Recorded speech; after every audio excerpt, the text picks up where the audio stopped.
My name is Alisha Collins, and at 27 years old, I am a sergeant in the United States Army. I thought nothing on the battlefield could ever break me, but I was wrong.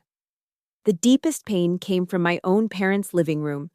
I will never forget the sound of my father, Edwin's voice, as he roared at me in front of my grandmother. "You're just a grunt, don't you dare lecture me. That house is my reputation, not a place for someone like you." My mother, Marilyn, stood beside him, smoothing the sleeve of her silk blouse and adding with a sneer, "Look at yourself, Alicia. Your skin is sun-damaged, your hands are calloused. You don't belong in this world." That feeling of being rejected by the very people who gave you life because you weren't glamorous enough. It hurt more than 1,000 knives. They despised me, but they didn't know that inside my grandmother's old lockbox was a secret powerful enough to level the entire false empire they had built. If you're watching, let me know where you're from. Hit that like button and subscribe if you've ever felt like an outsider in your own family. And if you believe that sacrifice must, eventually, be met with justice. The miles of barren Arizona desert felt like they were melting away behind me, the monotonous brown landscape finally surrendering to the green glow of the Phoenix suburbs. My old Ford F-150 hummed along the 101 loop, its engine a familiar, steady companion on the last leg of a journey I'd been counting down for 6 excruciating months. On the radio, Bing Crosby was crooning about being home for Christmas, and I let the warmth of the melody sink into my bones. For the first time in what felt like a lifetime, I was letting my shoulders relax, easing the rigid posture drilled into me at the base. In my mind, I was already there. I could practically taste the rich, spiced eggnog my mother always made, the steam warming my face. I could feel the heavy, slightly awkward pat on the shoulder from my father, his gruff, unspoken way of saying he was proud. For this one precious week of leave, I wouldn't be Sergeant Collins. I wouldn't be in charge of anyone or responsible for anything other than showing up. I would just be their daughter. The exit for Paradise Valley appeared, and I steered the truck onto the winding, palm-lined streets. Each sprawling mansion seemed to compete with the next, their manicured lawns and towering facades bathed in the soft glow of twilight. A familiar swell of pride rose in my chest as I turned onto our street. At the very end, our family's 5-story mansion stood as the ultimate symbol of their success. It was a testament to the Collins name, a landmark that had always made me feel like I was part of something grand, something permanent. Tucked safely in the passenger seat was a small, carefully wrapped gift, a digital photo frame preloaded with hundreds of pictures from my training exercises. It was my attempt to bridge the gap, to show them the world I lived in, a world of sweat, discipline, and camaraderie that felt a million miles away from this oasis of luxury. I pulled into the long, curved driveway, my heart thumping with anticipation. But as the truck's engine died, the silence that followed was heavy and wrong. My heart didn't just slow down, it sank. The house, which on Christmas Eve should have been a glorious beacon of light, a testament to my mother's love for extravagant decorations, was submerged in an unnerving, absolute darkness. Not a single string of lights lined the roof. Not a single welcoming lamp glowed in a window. There was only the cold, indifferent moonlight washing over the stark white walls, making the mansion look less like a home and more like a mausoleum. A chill, completely unrelated to the evening air, snaked its way up my spine. They're probably just trying to surprise me, I told myself, the thought feeling thin and hollow even in my own mind. I swung myself out of the truck, my boots crunching on the pristine gravel. I pressed the doorbell, and the ornate chime echoed once before being swallowed by the oppressive quiet. I waited. Nothing. I pressed it again, holding it down longer this time. Silence was the only answer. My hand trembled slightly as I pulled out my phone and dialed my mother's number. It rang once, twice, a third time, and then a cold, definitive click. The call had been disconnected, rejected. It wasn't that she didn't hear it, it was that she had seen my name and deliberately silenced me. A moment later, my phone buzzed with an automated text message. "I'm busy right now. We'll call you back later." The impersonal, sterile words felt like a slap in the face. A wave of raw, brutal rejection washed over me, so potent it left me breathless. It was worse than no answer. It was a clear, calculated message. You are not welcome here. An hour bled into the next. I was huddled on the top step of the grand entryway, the cold of the Italian marble seeping through my uniform pants, chilling me to the bone. The desert wind, which always seemed to bite harder after the sun went down, whipped around the corner of the house, making me shiver uncontrollably. From just over the high, ivy-covered wall to my right, the neighbor's house was alive with a joyful Christmas party. Laughter spilled into the night air, punctuated by the clinking of glasses. The faint, unmistakable melody of White Christmas drifted over, each cheerful note a tiny, sharp needle piercing my solitude. I am a soldier. I've been trained to endure physical hardship, to push through pain, to operate on sheer willpower when my body is screaming to quit. I've slept in freezing mud and marched under a relentless sun. But this was a different kind of torture, one no training could prepare you for. To be locked out of your own home by your own family on Christmas Eve. It was an agony that settled deep in my chest, a heavy, suffocating weight. I felt erased, invisible, a ghost haunting a life I was no longer a part of. A bitter lump formed in my throat, so tight and painful that it choked back the tears before they could even form. All I could do was sit there, wrapped in a darkness that felt as infinite as the night sky, and tremble.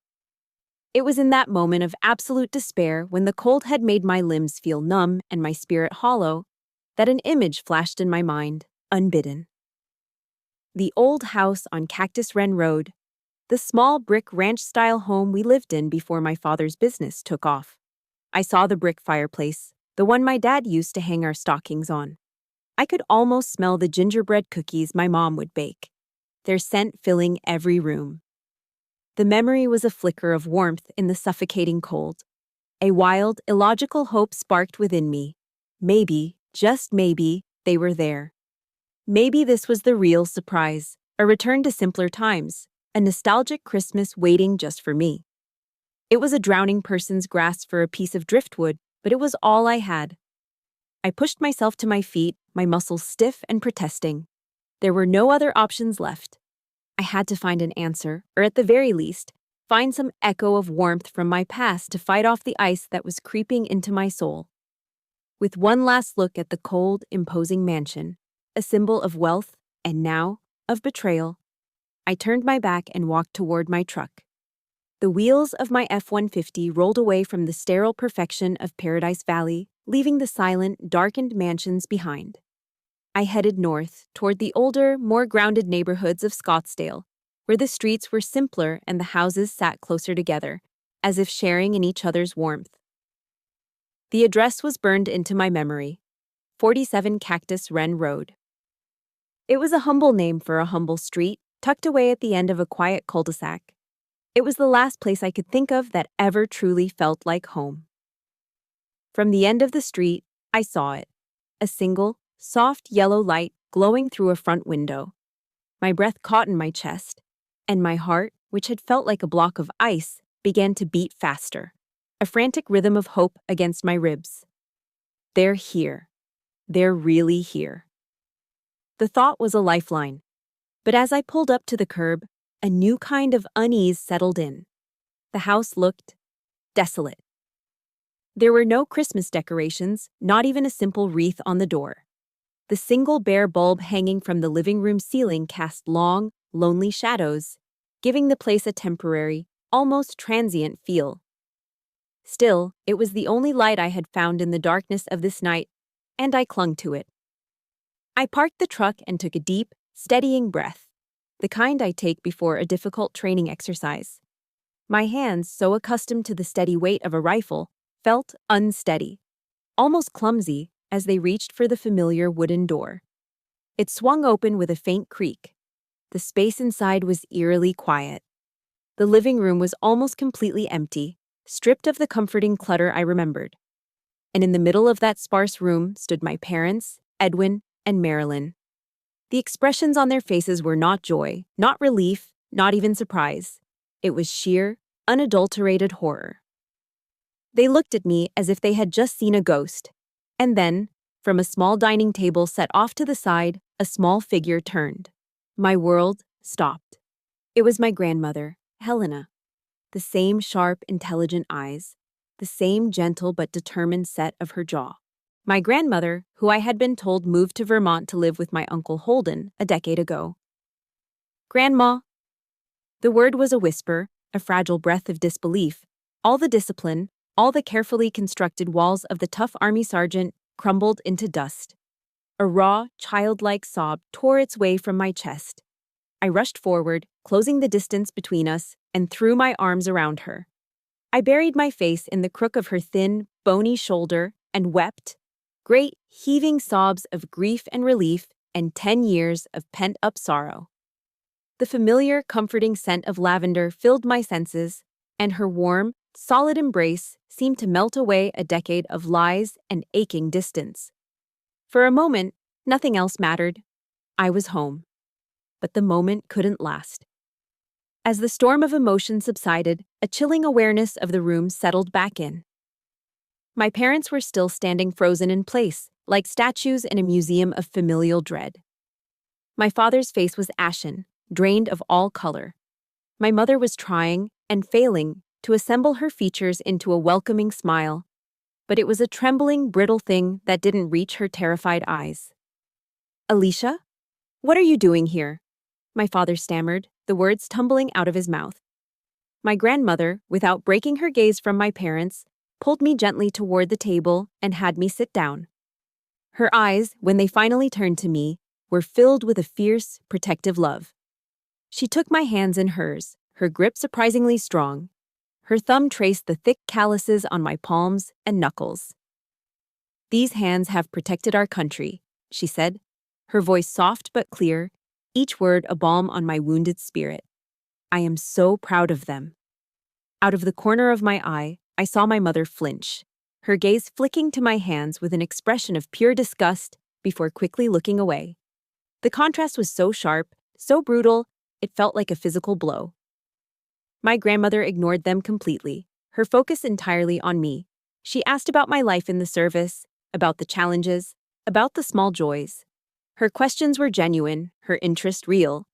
It felt as if the room had been split in two. On one side was our small island of warmth and connection.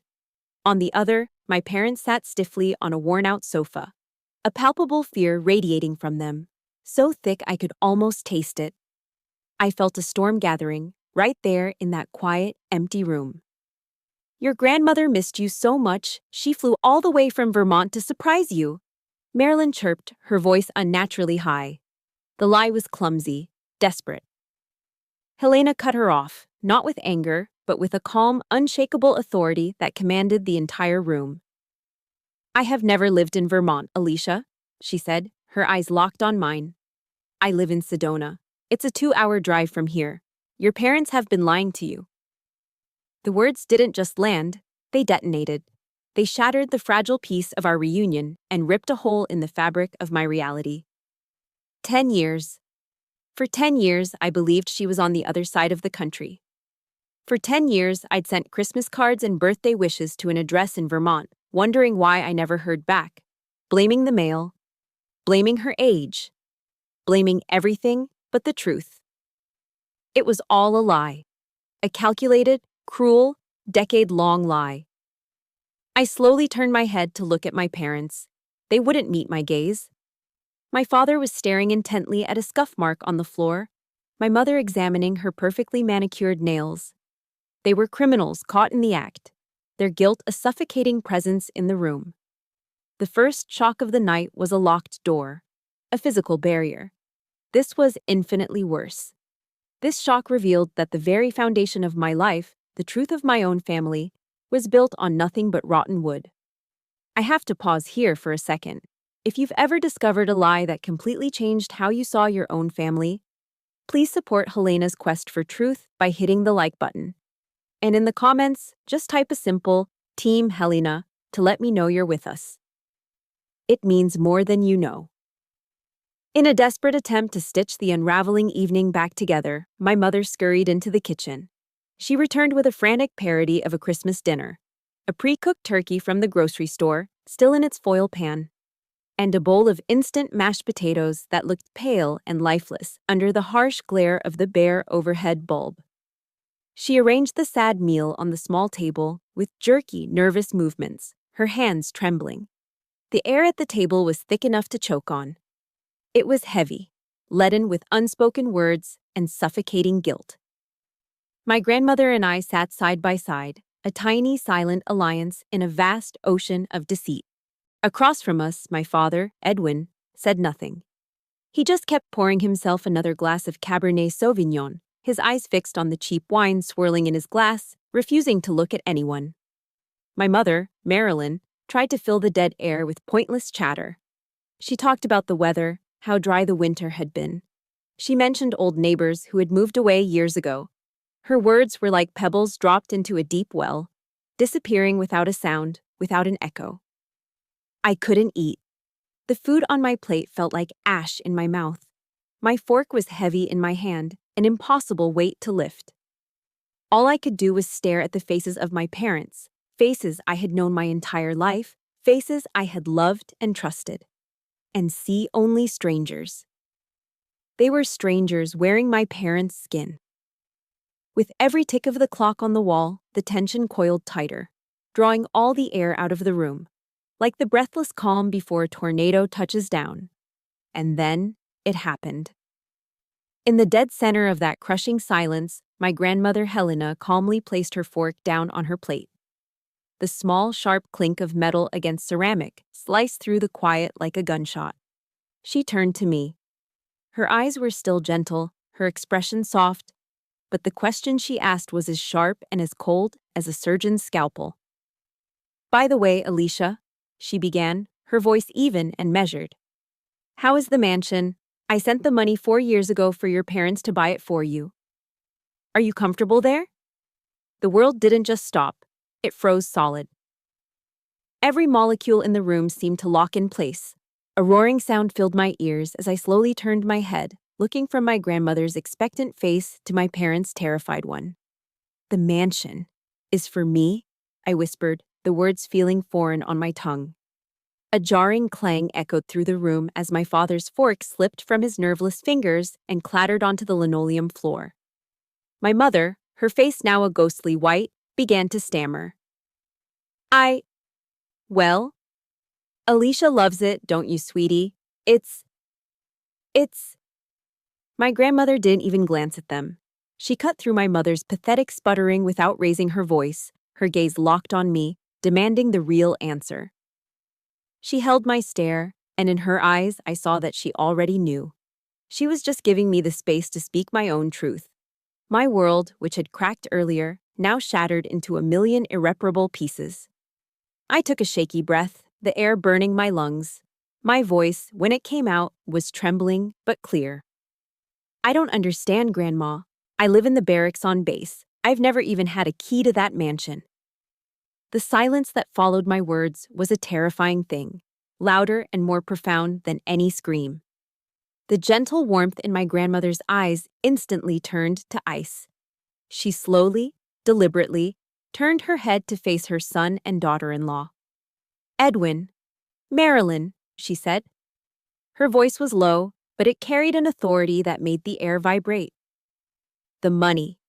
The $1.2 million I wired 4 years ago. It was all for Alicia's house, a gift for her enlistment. Where is the money?" There was nowhere left for them to hide. Under Helena's unblinking, penetrating gaze, the lies crumbled. My father finally looked up, his face a mask of shame and defeat. They confessed. They admitted to taking the money, my money, and buying the magnificent mansion in Paradise Valley, putting the deeds solely in their own names. And when the confession was over, when the ugly truth was laid bare on the sad Christmas table, my mother tried one last, desperate defense. "I was just trying to protect the family's image," she cried, her voice cracking. "Do you have any idea what the pressure is like in Paradise Valley?" The excuse was so selfish, so appallingly shallow, that it stole my breath. It was then that a memory, sharp and painful, surfaced from the depths of my mind. A letter I had written from the exhausting, muddy trenches of basic training. I remembered sitting on my bunk, tired and homesick, writing to them about how I was saving every spare dollar from my meager army paycheck. I had told them I was hoping that, one day, I could afford a beautiful home just like theirs. The innocence of that hope, the purity of that dream, now felt like a cruel joke in the face of their calculated, predatory greed. My grandmother didn't yell. She didn't scream.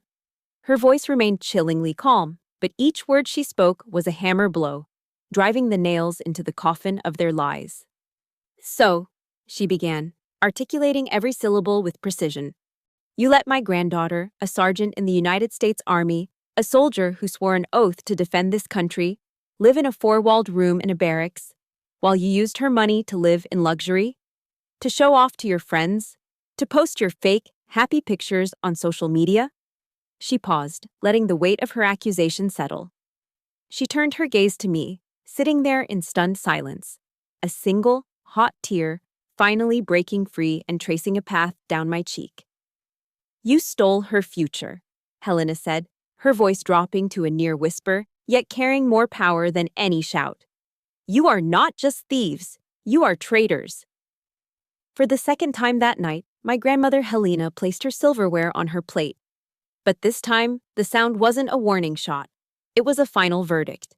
The quiet clink echoed in the silent room like the fall of a judge's gavel. She looked directly at my parents, Edwin and Marilyn, who seemed to physically shrink in their chairs under her gaze. They looked like guilty children, stripped of all their bluster and arrogance. "I don't want to hear a single pathetic excuse," Helena declared, her voice as cold and hard as forged steel.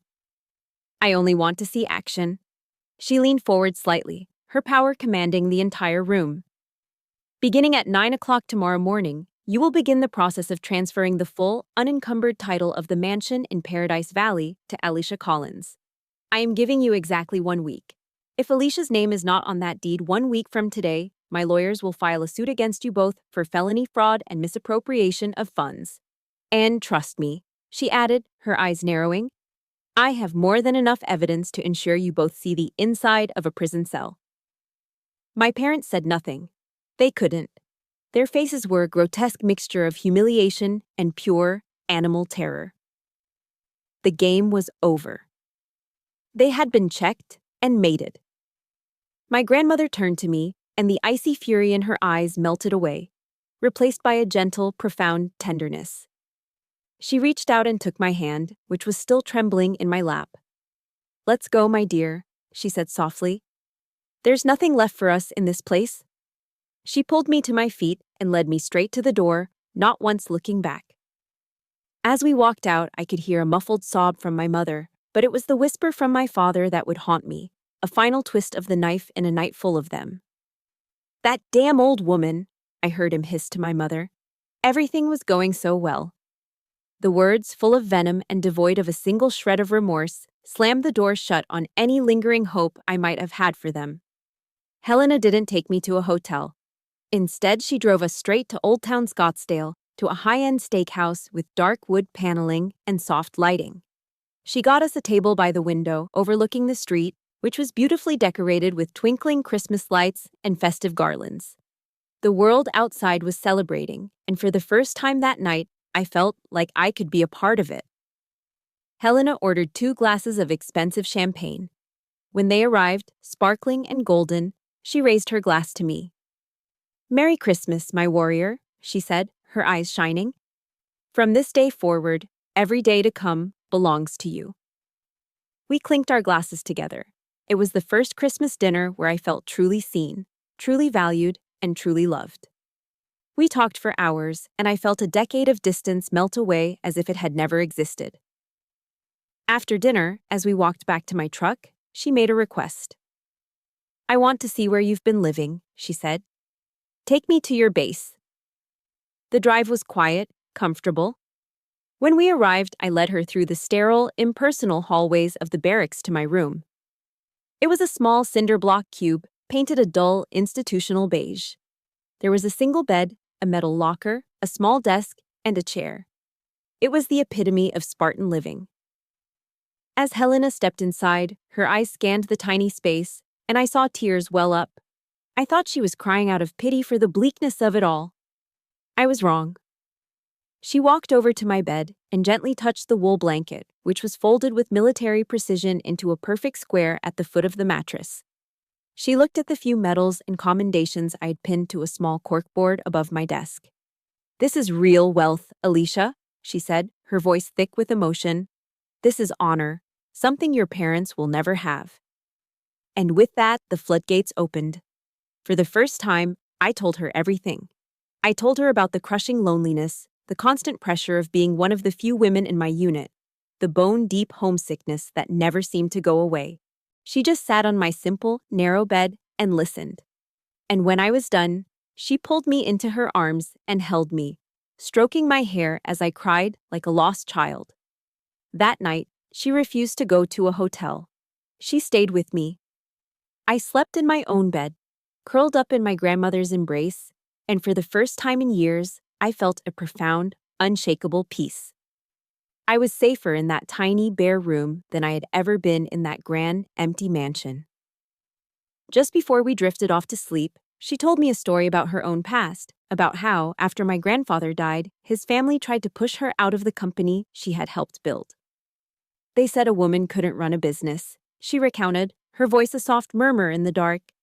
They said I would fail within a year, but I proved them all wrong. She turned her head on the pillow to look at me, her eyes finding mine in the dim light. "Alisha, you must never let the words of others define who you are." Eleanor Roosevelt once said, "No one can make you feel inferior without your consent. Don't give them your consent, Alisha. Don't you ever give them that power over you again." Her words, spoken with the quiet strength of a woman who had fought her own battles and won, didn't just comfort me. They ignited something within me, a small, resilient flame of strength, flickering to life in the darkness. My grandmother stayed in Phoenix for exactly 1 week, and she transformed that week into a relentless, meticulously executed military campaign. She checked into a sprawling suite at the Phoenician, the luxurious resort nestled at the foot of Camelback Mountain, and turned its elegant living room into her personal command post. The mission was simple and non-negotiable: Operation Transfer. Every morning, she and I would meet with a team of Scottsdale's most formidable lawyers, their briefcases filled with irrefutable evidence: bank statements, wire transfer receipts, property records. My parents, Edwin and Marilyn, were not invited to these strategy sessions. They were summoned. Like low-ranking subordinates called before a commanding officer, they would arrive at the law offices, utterly defeated. The change in them was staggering. The arrogance was gone, replaced by a hollow-eyed exhaustion. They didn't dare fight back. My father tried to bargain once during a meeting with Helena's lead attorney. I remember his pathetic, wheedling tone. "How about we just give her 50%, he suggested, forcing a weak smile. "She's a girl, after all. What does she need a house that big for?" The lawyer, a sharp woman in her 50s, didn't even blink. She simply slid a file across the table and said, "This contains the preliminary fraud report we've prepared for the district attorney. Shall we discuss 50% of the prison sentence instead, Mr. Collins?" He never tried to bargain again. My mother attempted a different tactic. She cornered me in the hallway after one of the meetings, her face streaked with tears. "You can't do this to me, Alisha," she whispered, grabbing my arm. "I'm used to this life, my friends, my clubs. Everything is tied to that house." Her plea was so transparently selfish it made me feel sick. Her tears weren't for our broken relationship. They were for her lost social standing. I simply pulled my arm away and walked on. Throughout that week, I was mostly a silent observer. I sat beside my grandmother, watching her operate with the calm, strategic precision of a 5-star general. I learned that true power wasn't about shouting or rage. It was about control. It was about knowing the facts, anticipating the enemy's moves, and executing your plan with unwavering resolve. The final day arrived. We all met at a sterile notary's office downtown. This was the last time I would face them this week. They looked like they had aged a decade in 7 days. My mother couldn't bring herself to look at me, her eyes fixed on the bland corporate art on the walls. My father, however, stared at me with an expression of pure, undiluted hatred. He saw me not as his daughter, but as his conqueror. The notary, a cheerful woman oblivious to the drama unfolding before her, slid the transfer documents across the table. When my parents picked up the pens to sign their names, to officially relinquish the symbol of their entire fraudulent life, I didn't feel a surge of victory. There was no joy, no sweet taste of revenge. There was only a strange, hollow emptiness. The quiet scratching of their pens on the paper was the sound of a final, irrevocable severance. Then came the heavy, satisfying thud of the notary's official seal pressing into the page. It was a sound of finality, the closing of a rotten, decaying chapter of my life. In that moment, I became the legal owner of the house I had been locked out of on Christmas Eve. It wasn't a triumphant victory. It was simply a fact that had to be enforced. A few days later, we were at Phoenix Sky Harbor International Airport. My grandmother hugged me tightly at the security gate. She wasn't crying. Her eyes were clear and steady as she held me at arm's length, looking directly into my soul. "The house is yours now, Alisha," she said, her voice firm but full of love. "But more importantly, your life is your own. Don't you ever let anyone take it from you again. Live with strength, live with kindness, and build something beautiful from these ashes." She pressed a check into my hand. "Use this to remake the house in your own image," she instructed. "Make it your sanctuary, not theirs." I watched as she walked away, disappearing into the crowd of travelers. I stood there until her plane took off, a silver speck climbing into the vast, blue Arizona sky. A profound sense of loss washed over me, an ache for the ally I was losing again. But beneath the sorrow, there was something else. A deep, quiet reservoir of strength I had never felt before. I didn't go back to the mansion right away. I needed time. A week later, my leave was over, and it was time to return to my real life. I drove to Paradise Valley, this time with a heavy set of keys in my hand. I unlocked the massive front door and stepped inside. Everything was exactly as they had left it, impeccably clean, luxurious, and completely devoid of warmth. The faint, cloying scent of my mother's expensive perfume still hung in the air. I walked slowly from one cavernous room to the next, my boots echoing on the marble floors. I ran my hand over the cold designer furniture, the soulless, abstract art. All of it bought with my money. All of it a monument to their lies. I finally came to a stop in the center of the enormous living room, staring out through the floor-to-ceiling windows at the sparkling turquoise water of the swimming pool. And I began to cry. I cried for the naive girl who had been so excited to come home for Christmas. I cried for the family that had been shattered beyond repair. I cried for the profound, suffocating loneliness of standing in my very own home. But after the last tear fell, after the grief had washed through me, I stood up straight and squared my shoulders. This wasn't the end. This was the beginning. 2 years passed. 2 quiet, transformative years. I served out the remainder of my contract with the Army and received my honorable discharge. Stepping out of uniform and into civilian life felt like taking my first breath in a new world. And the first act of that new life was a purge. I didn't do it with anger or ceremony. I did it with the calm efficiency of a soldier clearing a hostile space. I hired a consignment service and an estate liquidator. I systematically emptied the mansion of every last trace of my parents. The gaudy, oversized furniture, the closets full of designer clothes with the tags still on, the cold, soulless, abstract art they had bought to impress people they didn't even like, it all went. When they were done, the mansion was a cavernous, echoing shell. It was empty, but for the first time, it didn't feel cold. It felt clean. It felt full of potential. Slowly, carefully, I began to fill the void. I painted the stark white walls a warm, creamy white. I brought in simple, rustic wooden furniture that felt solid and real beneath my hands. I filled the windowsills with potted cacti and succulents, resilient little plants that thrived in the Arizona sun.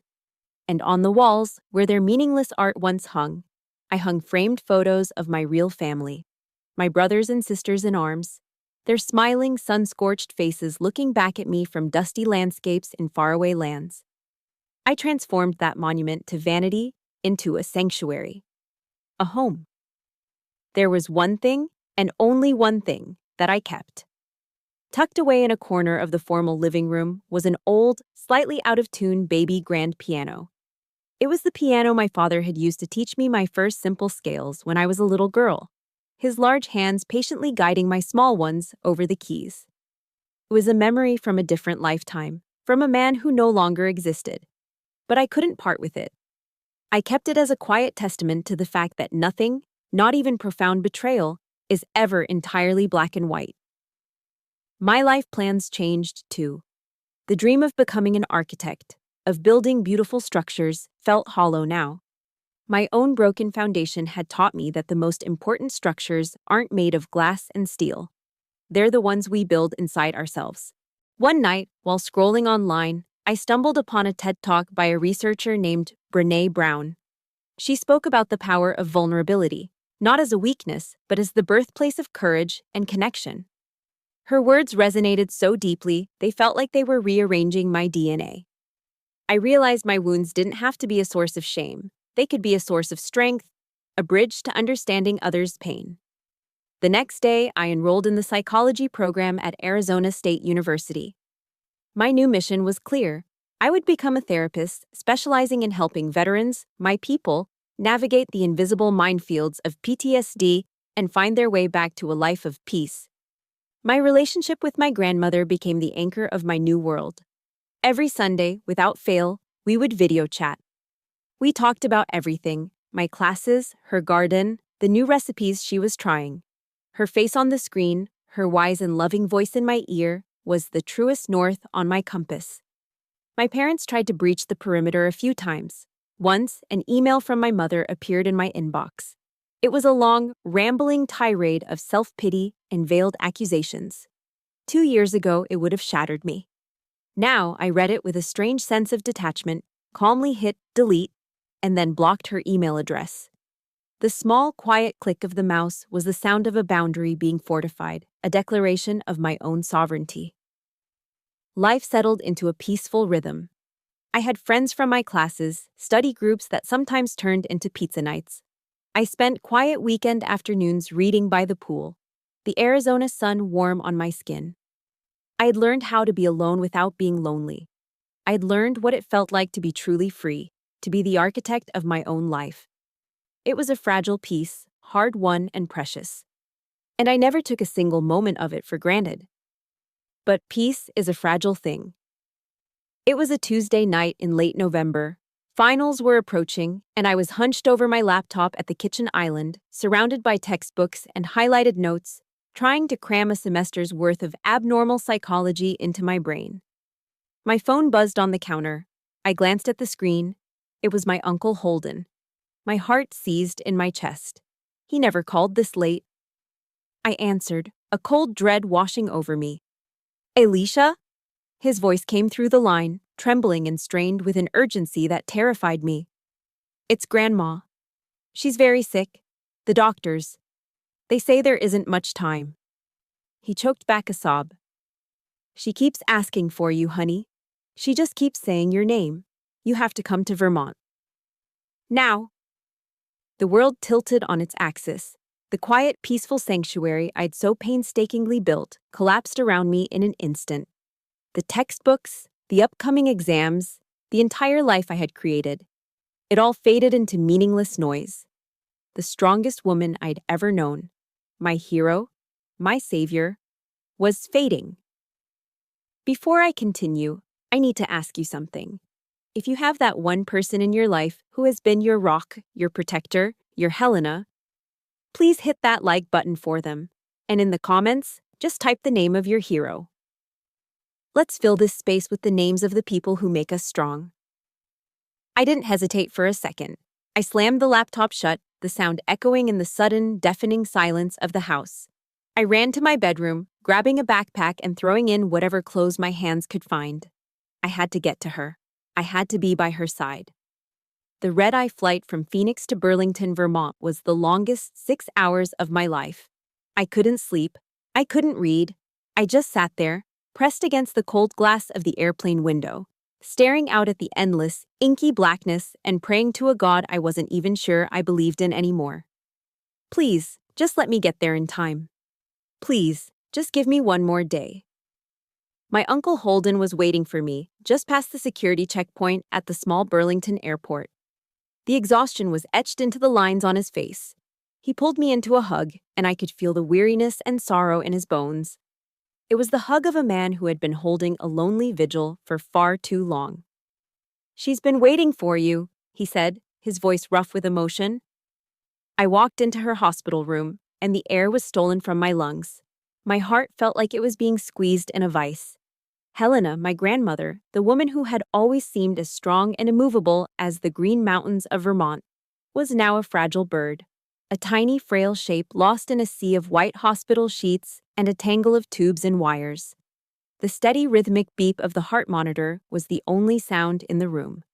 But as her eyes fluttered open and found me, a spark of the old fire returned. A faint, weak light, but it was there. And it was for me. I stayed in Vermont for 3 weeks. Those 3 weeks became a lifetime. I slept on a lumpy vinyl sofa in the corner of her room, the constant beeping of the machines becoming the soundtrack to my days and nights. I only left when the nurses gently insisted I go get a real meal or take a walk. I read to her from books of poetry she loved. I told her all about my psychology classes, about my dream of helping other veterans. I became her hands and feet. I carefully spoon-fed her broth when she could eat.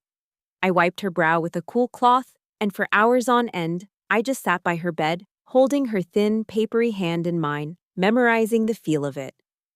Those days were a strange, bittersweet tapestry woven with threads of love and grief. The grief came in waves, watching her strength fade, seeing her drift further away from me with each passing day. But the love? The love was in the quiet moments, in the deep, unspoken connection that flowed between us. In this sterile, quiet room, we were compressing a lost decade into a few precious, fleeting weeks. My parents arrived a week after I did. Their presence felt like a violation of a sacred space. I was in the hallway getting a cup of coffee when I heard my father's booming, indignant voice. He was yelling at my uncle. "Why wasn't I notified sooner?" he roared, his voice echoing off the linoleum floors. "I am her eldest son." My Uncle Holden, a man whose gentle nature I had always known, responded with a quiet strength that stunned me. "You were her son on paper, Edwin," he said, his voice calm but sharp as glass. "Alisha was the child of her heart. This was her wish.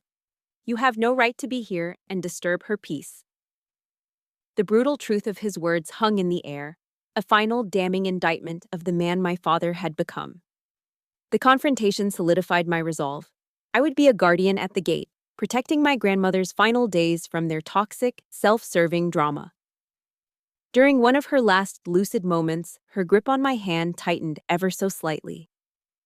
"I'm sorry," she whispered, her voice barely audible over the hiss of the oxygen machine, "for not being there for you sooner." The unnecessary apology broke my heart. "No, Grandma," I whispered back, tears streaming down my face. "You were always there. I just didn't know it." Her eyes were clear, focused. "Listen to me, my warrior," she breathed, each word an effort. "Live a life of meaning. Don't let hatred poison your soul. But you must always be strong enough to protect yourself. Never, never let anyone walk all over you again." She took a shallow, rattling breath. "After I'm gone," she continued, "Holden will give you a letter. A private letter just for you. Read it when you're alone." She looked at me, and in her gaze I saw a universe of love, a lifetime of unspoken pride. "I love you, Alisha Collins." A week later, on a quiet December afternoon, it began to snow. Fat, fluffy flakes drifted down outside the window, blanketing the world in a pristine, silent white. My grandmother woke up. She didn't speak. She just turned her head and watched the snow fall for a long time. Then she turned back to me. A small, peaceful smile touched her lips. "So beautiful, the snow," she whispered. And those were her last words. She passed away gently, like a snowflake melting into the earth, her hand still held firmly in mine. I laid my head down on the edge of her bed, and the grief I had been holding back finally broke free. It crashed over me like an avalanche, burying me in a cold, suffocating darkness. The one person on this earth who had loved me unconditionally was gone. The funeral was small and simple, just as she had wished. There were no hollow speeches from people who barely knew her. It was just me, Uncle Holden, and a few of her oldest friends. We took her ashes to the shores of Lake Champlain. Under a vast pale Vermont sky, we scattered them over the calm blue-green water, watching as they became one with the lake and the wind. She was free, and I was utterly, completely alone. The reading of the will took place the following week at my Uncle Holden's law office in downtown Burlington. It was a formal, somber space with floor-to-ceiling mahogany bookshelves that smelled of old paper and leather. The air was thick with a grief that felt entirely separate from the raw sorrow I held in my heart. I sat beside my uncle at one end of a large, polished conference table. My parents, Edwin and Marilyn, sat opposite us, their expressions a careful mixture of mourning and expectation. Just before my uncle began, my mother leaned across the table, creating a brief, false intimacy. "I was her daughter-in-law after all," she whispered, her eyes darting nervously toward Holden. "If you get a large share, sweetie, you'll remember to take care of your father and me, won't you?" The sheer audacity of it, the naked transactional greed disguised as a motherly plea, made me feel cold all over. I didn't respond. I just stared back at her until she retreated into her chair. Holden cleared his throat, the sound unnaturally loud in the quiet room. "Before I begin," he said, his voice heavy, "there is something you all need to know. It's something I myself only learned recently." He took a deep breath. 2 years ago, my mother quietly finalized the sale of the biotech firm she founded after Dad passed away. The final sale price was $1.2 billion. Absolute silence. The number hung in the air, seeming to suck all the oxygen out of the room. I felt a wave of dizziness. $1 billion? My grandmother, the woman who wore cardigans and baked her own bread, was a billionaire? I glanced at my parents. The feigned sadness had vanished from their faces. It was replaced by a single, terrifying emotion: pure, radiant avarice. Their eyes were wide, gleaming with a predatory light as they stared at each other, the same hungry thought passing between them. My uncle unfolded the will, a crisp, multi-page document. "This was written and notarized 2 years ago, immediately following the Christmas you came to visit Alisha," he said, giving me a significant look. He began to read in a steady, measured voice, each word landing with the weight of a hammer blow. He detailed several bequests to charities, trust funds for longtime employees, a generous gift to her alma mater. And then, he arrived at the heart of it. "To my beloved granddaughter, Alisha Collins," he read, "I leave my entire real estate portfolio in Sedona, Arizona, 50% of my remaining stock holdings, and the sum of $500 million in cash." He paused, letting the number settle. My mother gasped. Holden continued, "All the remainder of my estate, including all other assets, I leave to my son, Holden Collins." He carefully folded the document and placed it on the table. "That concludes the last will and testament of Helena Collins." For a moment, there was only the sound of my mother's ragged breathing. "What? What about us?" she stammered, her voice a reedy whisper. Holden looked directly at his brother, his expression a mixture of sadness and steel. "Edwin and Marilyn Collins," he stated, his voice flat and final, "are not mentioned in the will." In that instant, the civilized man I had known as my father ceased to exist. In his place, a monster clawed its way to the surface. His face turned a blotchy, furious red, and he shot to his feet, the legs of his chair screeching against the polished floor. "What?" he roared, the sound exploding from his chest. "That old woman was insane. I am her eldest son." He lunged across the corner of the table, moving with a speed I'd never seen in him. He grabbed Holden, his own brother, by the collar of his suit jacket, shaking him violently. "This was you," he screamed, his face inches from my uncle's. "You and that little bitch, you manipulated her." His arm shot out, his trembling finger pointing at me, his eyes bulging with a terrifying, primal rage. "You ungrateful snake. You poisoned her against me. You stole everything that was mine." Marilyn was shrieking, trying to pull him back, but it was useless. He was a man possessed. The dignified law office had become a battlefield, and I just sat there, frozen, my blood running cold. I was paralyzed with a horror so profound it felt like it was stopping my heart. I was staring at the man who had raised me, and I didn't recognize him at all. All I could see was this ugly, screaming stranger, his face twisted by a greed so powerful it had turned him into an animal. And I remembered my grandmother's words, "Be strong enough to protect yourself." I didn't flinch. I didn't cry. I just met his hateful gaze, my stillness a silent act of defiance against his chaos. Holden's paralegal had already called security. Two large men in uniforms entered the room and professionally, forcefully, separated my father from my uncle. They escorted both of my parents toward the door, my father still shouting obscenities, my mother weeping hysterically. Just before they were forced out, my father twisted around and locked eyes with me one last time. "This isn't over," he bellowed. The heavy office door slammed shut, leaving behind a sudden, ringing silence. My uncle, shaken but resolute, straightened his tie and smoothed the front of his jacket. His face was etched with a deep, familial sorrow, but his eyes were firm. He walked over to a large black safe in the corner of the room, spun the combination dial, and opened it. From inside, he withdrew an old, cream-colored envelope, sealed with a circle of dark red wax. "This is for you," he said, his voice returning to its normal, gentle tone. He handed it to me. My mother's instructions were very clear. I was to give this to you only after everything was finished. I took the letter, my fingers trembling as they brushed against the brittle paper. It felt heavy in my hand, heavy with the weight of unspoken words. I knew, with a certainty that chilled me to my core, that this was more than just a letter. This was my grandmother's final weapon. After returning to Phoenix, I spent 3 days in the quiet solitude of my new home, the cream-colored envelope from my grandmother sitting untouched on the coffee table. It felt too sacred to open, a final conversation I wasn't yet ready to have. On the 4th day, I finally sat down, took a deep breath, and slid my fingernail under the brittle red wax seal. My hands trembled as I broke it. Inside, there was a handwritten letter and a thick, professionally bound dossier. I unfolded the letter first. Her elegant, familiar script filled the pages, a voice from the past speaking directly to my heart. "My dearest warrior," it began. "If you are reading this, then it means your father has shown you his true nature.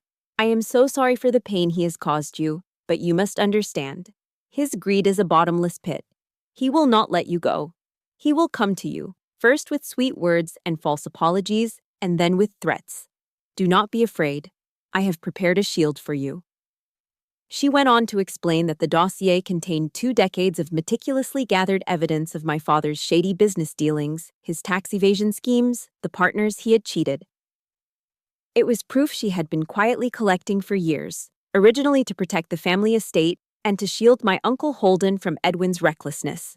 "Your father," she wrote, in a line that would change everything for me, "is a weak man, terrified of his own emptiness. He has spent his life trying to cover it up with expensive things. Don't hate him, Alisha. Pity him. But never, ever let his weakness destroy you." The final line was her battle plan for me. "This dossier is not a weapon for revenge," she wrote. "It is a shield to protect your peace. Use it wisely." Just as she had predicted, they came. 3 days later, I saw their silver Mercedes pull up on my security camera feed. They didn't come to the front door. They didn't ring the bell. My father walked right to the side gate leading to the pool, used an old key to unlock it, and strolled into the backyard as if he still owned the place. "Just come on in like we own the place," I heard him say to my mother through the speaker, his voice thick with an arrogant entitlement that made my blood run cold. Remembering my grandmother's words, I took a deep, steadying breath. walked to the sliding glass door, and opened it. They stepped inside, my mother forcing a smile that was more like a grimace, my father surveying the sparse, clean space with a critical eye. "Well, you've certainly cleaned the place up," he said, the compliment dripping with condescension. "A bit empty, though. You'll need some money to decorate it properly. Your mother and I can help with that." They settled onto the sofa, the one piece of new furniture I had bought, and began their performance. They spoke of mistakes and misunderstandings. They spun a tale of how family should always stick together.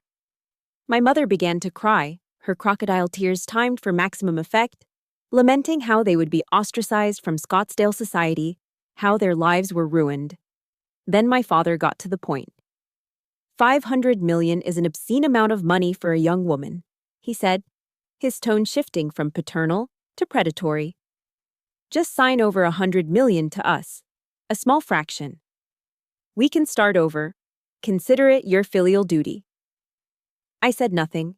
I just looked at him, my silence a wall he couldn't breach. His voice grew sharp, laced with impatience. "Are you just going to sit there, ungrateful child, after everything I've done for you?" I slowly, deliberately, shook my head. "No." That was it.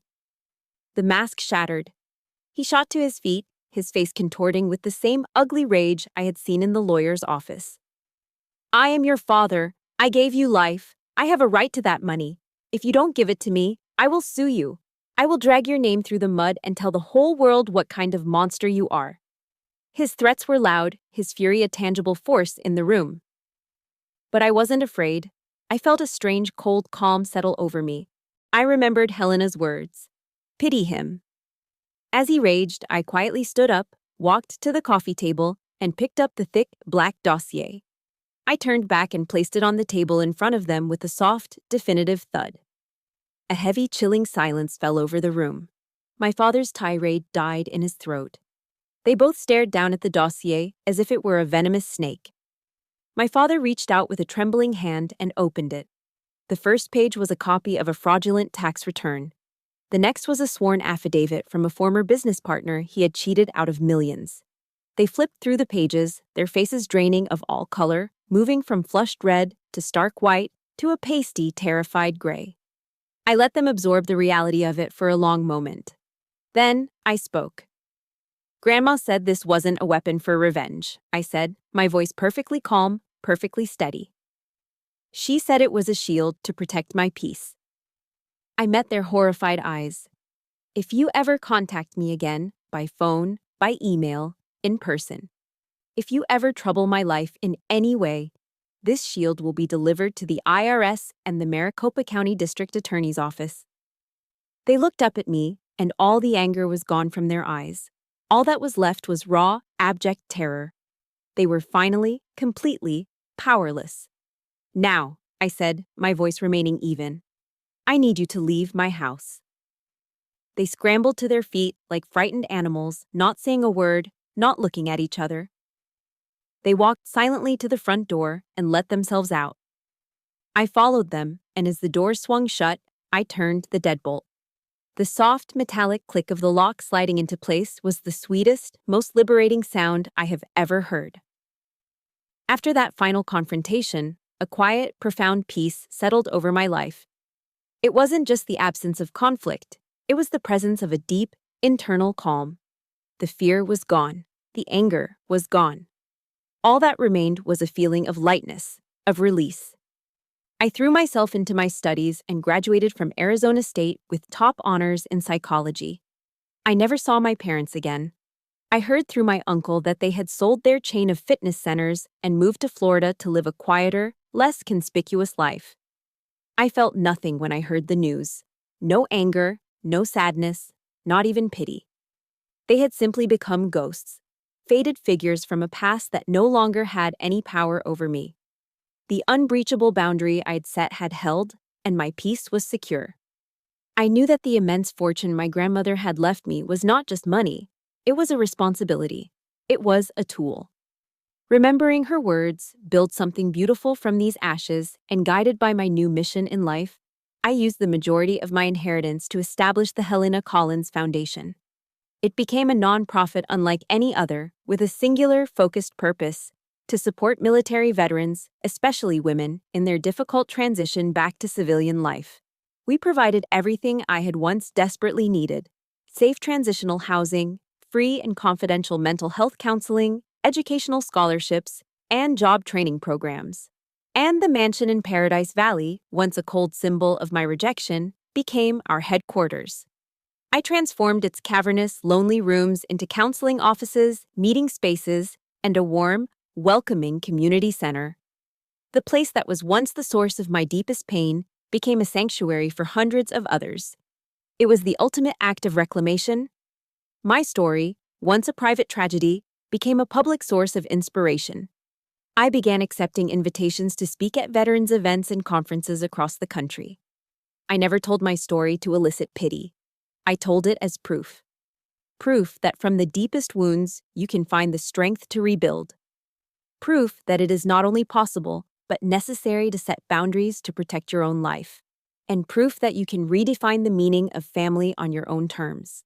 I became the beacon I'd once so desperately searched for in the dark, hoping to light the way for other soldiers who had lost their way.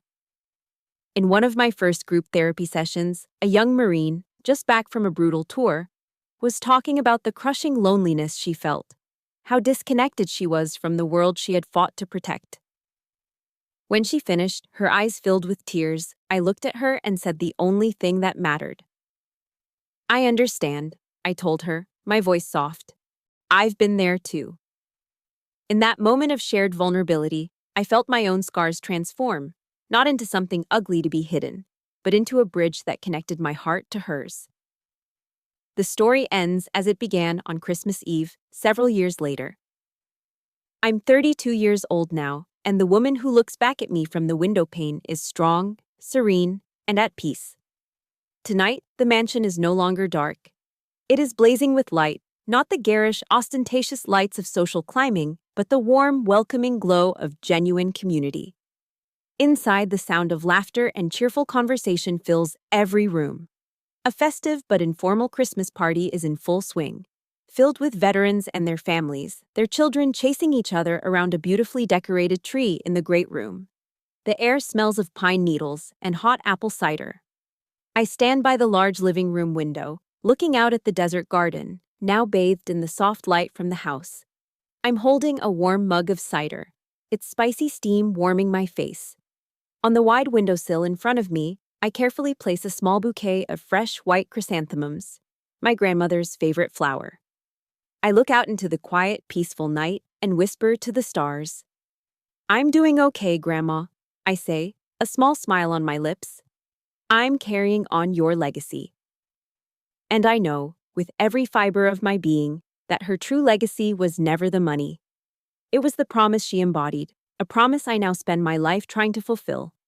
That no soldier should ever have to feel abandoned. That a true home is not a building, but a place where you are safe and cherished.